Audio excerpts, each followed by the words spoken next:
Existe um mantra muito conhecido que talvez vai iluminar um pouco a nossa reflexão. O padre sabe que não tem uma voz muito boa para cantar, então não é para ninguém sair correndo não, tá certo? O mantra é mais ou menos assim: ó luz do Senhor, que vem sobre a terra, inunda meu ser, permanece em nós. Vamos juntos? Ó luz do Senhor, que vem sobre a terra, inunda meu ser, permanece em nós. Há muito tempo atrás, existia um homem que ele foi acometido de uma grande má sorte. Ele tinha tudo, muitas propriedades, uma família numerosa, uma família que se amava muito.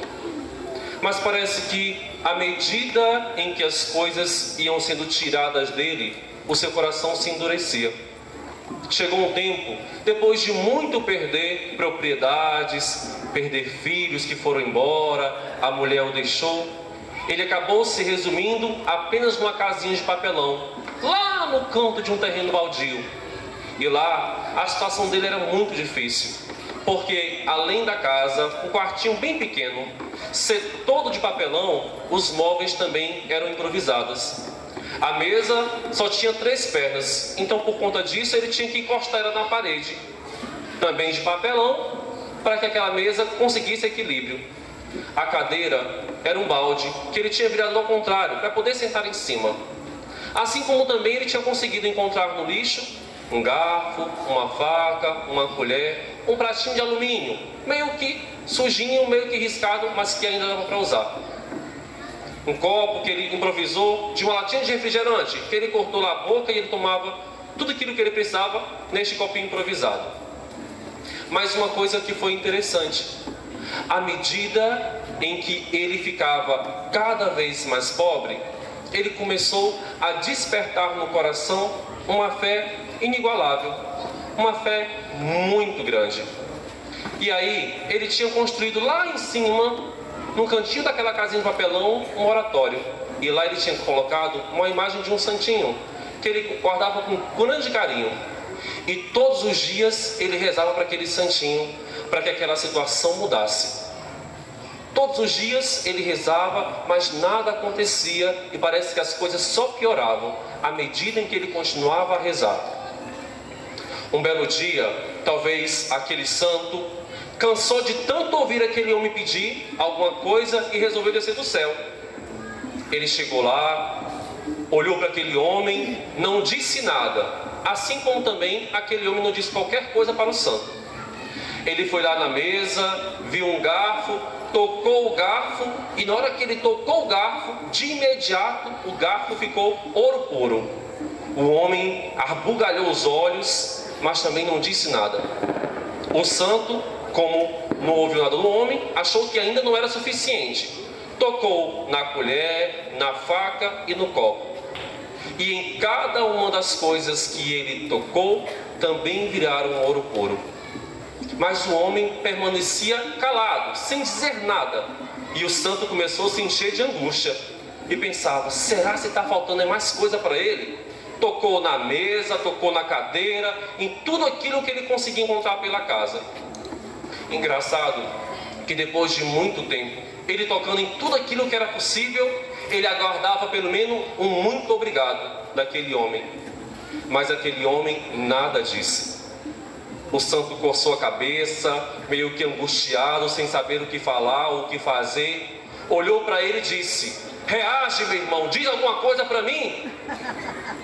O homem olhou para ele e disse: se eu cortar o teu dedo e ficar para mim esse dedo, eu também vou continuar com o poder de transformar tudo aquilo que eu toco em ouro, ou não vale mais?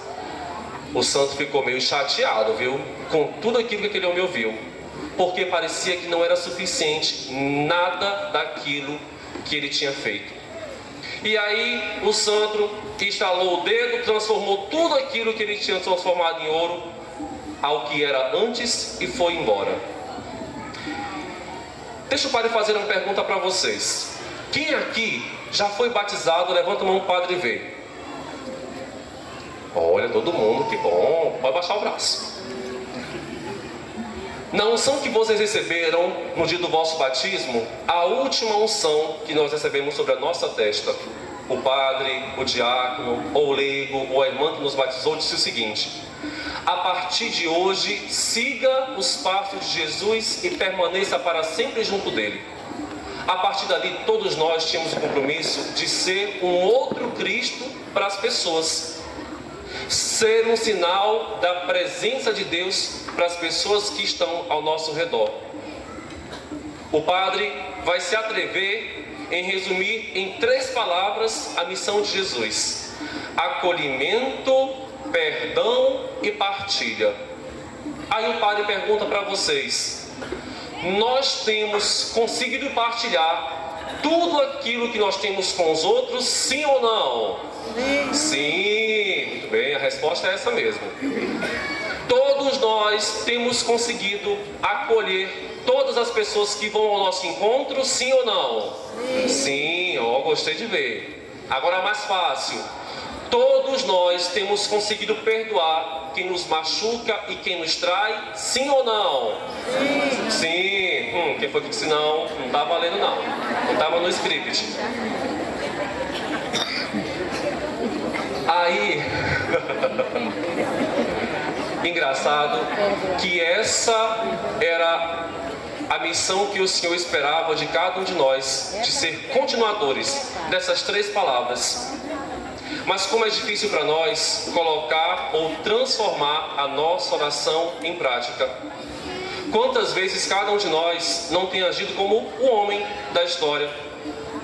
Às vezes nós temos passado noites em claras, nos reclamando, nos lamentando e até fazendo preces a Deus. E quantas coisas o Senhor já não reservou e já não ofereceu para cada um de nós. Algumas coisas foram nos dadas, foram acontecendo, e muitas vezes, por nós estarmos olhando apenas para nós mesmos, para o nosso egoísmo, para as nossas necessidades, nós deixamos de agradecer. E quantas vezes nós pedimos algo para Deus que não aconteceu no nosso tempo e do nosso jeito. Senhor, eu quero muito que aconteça isso, eu quero muito alcançar essa graça. E parece que Deus se fez indiferente à minha necessidade e à minha dor. E eu parei de seguir Jesus. Deixei de rezar, deixei de ir para a missa, deixei de comungar, deixei de meditar a palavra de Deus, porque Deus não satisfez o meu capricho, a minha vontade. Como se o fato de eu me afastar de Deus fosse uma punição muito grande para Ele. Digo para cada um de nós, e aí também serve para mim como padre: Deus não precisa da nossa oração. Deus não precisa que a gente constantemente venha para a missa. Deus não precisa que nós constantemente meditemos a palavra de Deus. Ao contrário, somos nós que precisamos. Porque a nossa oração, a missa e a Eucaristia, a palavra de Deus, elas quebrantam o nosso coração. Nos fazem mergulhar no mistério da nossa pequenez. Muitas vezes nós queremos falar com Deus olho no olho, como se fosse o nosso amigo, ou como dizia a minha avó ou a minha mãe, os nossos parceiros, que a gente pode falar como se eles tivessem obrigação de nos atender quando nós queremos. Esse era o grande medo de Jesus, ainda hoje é o grande medo dele, que nós o sigamos apenas porque ele pode nos dar algo em troca. Infelizmente ou felizmente, na relação com Deus não é uma relação de escambo, em que eu dou a oração, Ele me dá a graça. Eu participo de 5 missas e Deus me dá algo em troca. Eu leio todo o livro da Bíblia e Deus me dá algo em recompensa a isso. Meus irmãos, se nós temos feito isso, deixem de fazer. O que Deus espera de cada um de nós é o nosso coração convertido. Quantas vezes nós temos rezado, Quantas vezes nós temos participado da missa, até comungado? Quantas vezes nós temos lido a palavra de Deus e parece que essas coisas ainda não atingiram a nossa profundidade? O nosso coração ainda está cheio de amargura, o nosso coração ainda está cheio de rancor, o nosso coração ainda está cheio de divisão e de distinção, como vai dizer São Paulo. Esse foi o grande pecado do povo de Deus na caminhada do deserto. E por isso que, assim como o povo, por decisão própria, foi levado para o Egito, novamente, por uma segunda decisão, o povo foi levado para o cativeiro da Babilônia. E lá o sofrimento era muito maior, porque o egoísmo e a dureza do coração do povo era muito grande.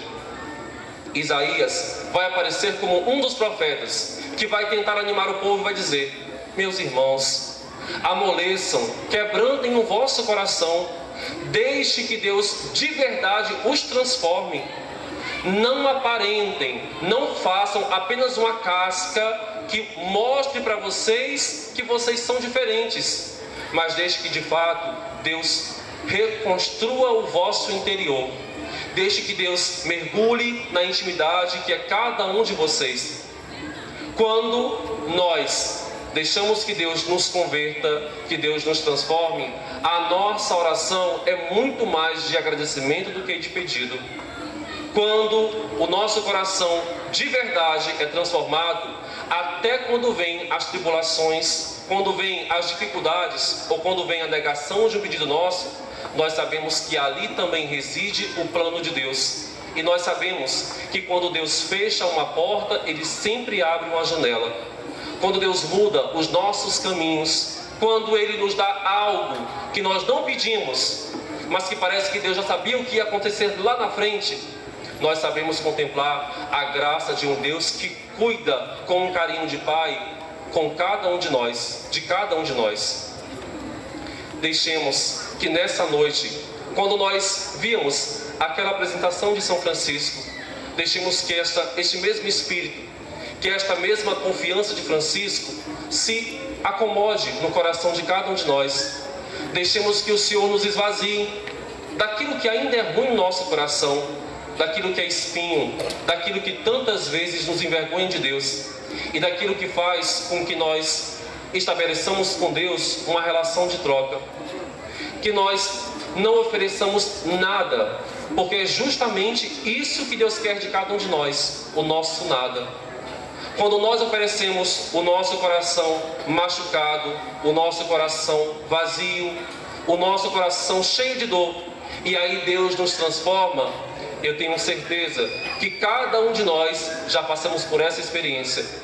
Quando nós não tínhamos nada para oferecer a Deus, foi justamente destinado a que Deus fez muitas coisas. Quantas vezes nós soubemos aconselhar alguém, soubemos ter uma atitude diferente, soubemos partilhar até como nós achávamos que não tinha nada, e nós dizíamos: meu Deus, mas como eu fui capaz de fazer isso? E aí eu digo para vocês, nessa hora Deus agiu através de cada um de nós. Foi quando nós nos libertamos das nossas amarras, das nossas seguranças. Aí sim, nós deixamos Deus agir em cada um de nós. Que na noite de hoje, essa experiência de Francisco nos ajude a fazer com que o Senhor nos faça nos libertar de tudo aquilo que nos impede, de nos mostrar de modo transparente e claro a Deus. E à medida em que Deus vai nos conhecendo, Ele verdadeiramente vai nos transformando. E aí, nós não iremos em busca de Jesus apenas porque Ele pode saciar a nossa fome, Ele pode saciar a nossa sede, mas porque Ele nos tem a garantia de oferecer um amor que não tem limite. Ele tem a garantia de nos dar uma salvação eterna, aonde constantemente nós iremos gozar de uma alegria eterna que nunca se acaba. Louvado seja nosso Senhor Jesus Cristo.